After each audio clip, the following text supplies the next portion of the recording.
It says something profound that in the middle of the protests in the name of George Floyd, marching through American streets, there are people holding signs pointing to an injustice from 1955. The lynching of Emmett Till is a wound that runs deep and long. The scar of his death at the hand of white executioners changed the course of the civil rights movement. Ollie Gordon was just a child when it happened, and it was painfully personal. 14-year-old Emmett Till was her cousin. She lived with him and his mother, Mamie Till Mobley, in Chicago. He was fun-loving. He loved to pull jokes on people. You know, he liked people to laugh. He was the oldest in the house. He was more or less our protector. She remembers when he left to visit family down in Money, Mississippi in the summer of 1955. I remember Emmett's mother trying to tell him how he should behave and how he should act because he wasn't familiar with that lifestyle in Mississippi. And that was the last time that I saw him live. It was a place where many Americans at the time thought nothing of black lives, where in the century following the Civil War, hanging black bodies from a tree was a family affair. This was acceptable society. The lynching photos were a reminder of the racial hierarchy that existed, that you could kill a person, a black person, with impunity, and no one would care, and no one would be brought to justice. It was this picture of a lynching that led to a poem and then a song. Strange fruit hanging from the poplar trees. Billie Holiday's take on Strange Fruit was the protest song of that time.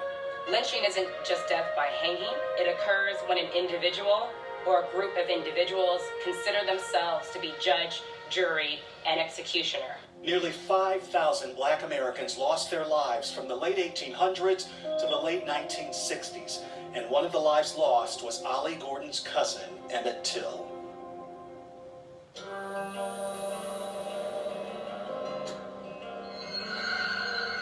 Just 3 days into a summer trip in Mississippi, a white woman named Carolyn Bryant accused the boy of whistling at her inside a grocery store. A couple days later, Emmett Till went missing in the middle of the night. Bryant's husband and other family had taken the boy.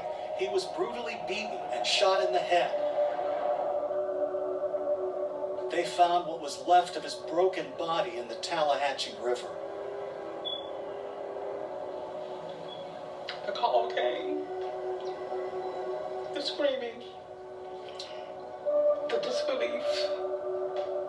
I don't really talk about it a lot because I do cry. At his funeral in Chicago, his mother would make a decision that would change hearts across the country. Mrs. Mobley decided that she was going to have an open casket funeral because she wanted the world to see the grotesque ugliness of racism.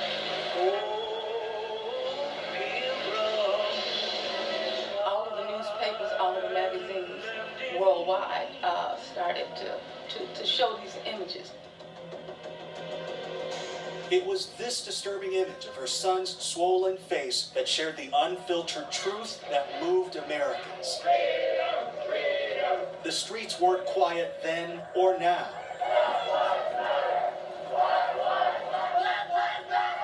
Miss Gordon says it all feels familiar. This is a challenging time for our people, and we wanted to get your thoughts, because we haven't talked with you since the George Floyd incident happened.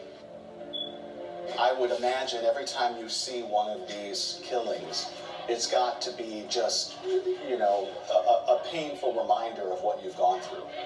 Yes, like a stab in the heart. The most difficult one for me was to look at George Floyd. The people responsible for his death, they knew that other people were around, and they seemed to have not cared at all. Would you call this a modern-day lynching? Definitely. Definitely. There's no other way to describe it. Last fall, she traveled back to Mississippi with her family to replace a plaque that marks the riverbank where her cousin's body was found. Over the years, the memorial had been shot at and vandalized many times. We have to fight to try and change the world, and this is what Emmett's mother wanted to do. It's hard to believe, but there is no federal law against lynching. Over the years, Congress has tried more than 200 times. Earlier this year, Miss Gordon and her daughter Erica traveled to Washington to push for the Emmett Till Anti-Lynching Act. It made it through the House and is currently stalled in the Senate over concerns from one man, Kentucky Republican Rand Paul, who is arguing over how lynching should be defined. But as history teaches us, progress comes when people who have less of a reason to care do. And there's hope that this is happening.